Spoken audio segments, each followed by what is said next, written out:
ஏன் உங்க கட்சிக்காரங்களை தேர்தல் களத்தில் உங்களை நம்ப தயாரா இல்லை.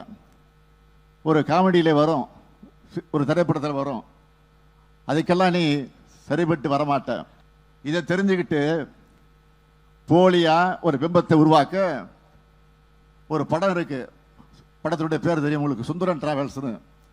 அந்த மாதிரி பஸ்ஸை எடுத்துக்கிட்டு கிளம்பிட்டாரு. அந்த பஸ்ஸில் இருந்து புகை வர்ற மாதிரி இப்ப ஒரு வாயிலிருந்து பொய்யும் அவதூறுமா வந்துகிட்டு இருக்கு.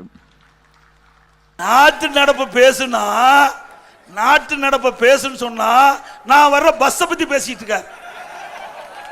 பரவாயில்ல, இந்த நாட்டு மக்களுக்கு நான் பஸ்ல வரத தெரிவித்ததுக்கு நன்றி. அது மட்டும் இல்ல, இன்றைக்கு தமிழகத்தில் ஓடுற பஸ் எல்லாம் சுந்தர டிராவல்ஸ் மாதிரி தான் ஓடுது.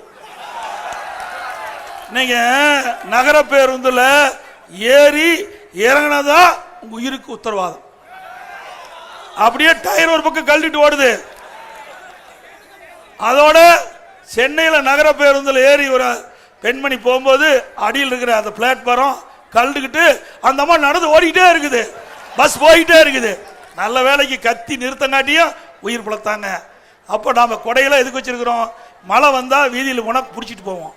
பஸ்ஸில் ஏறினா மழை வந்தா பஸ்ஸில் ஒழுகுனா கொடை பிடிக்கிற பஸ்ஸை வச்சுக்கிட்டு என்னை பத்தி கிண்டலா பேசுற. சுந்தரா டிராவல்ஸ், சுந்தரா டிராவல்ஸ் பேசிட்டு போய் என்ன வேணாலும் பேசிட்டு போ. நான் அதை பத்தி எல்லாம் கவலை இல்லை. மக்களை பத்தி நான் கவலைப்பட்டு இருக்கிறோம். இந்த மக்களுக்கு என்ன செய்ய வேண்டும், எப்படி செய்ய வேண்டும், அதை செய்தால் எப்படி நன்மை கிடைக்கும் மக்களுக்கு, அதுதான் எங்களுடைய தாரக மந்திரம். ஸ்டாலின் அவர்களே, உங்களை போல போட்டோ ஷூட் போட்டுக்கிட்டு கோட் ஷூட் போட்டுக்கிட்டு கிடையாது. இது மம்முட்டி பிடிச்ச கை ஏர் ஓட்டுன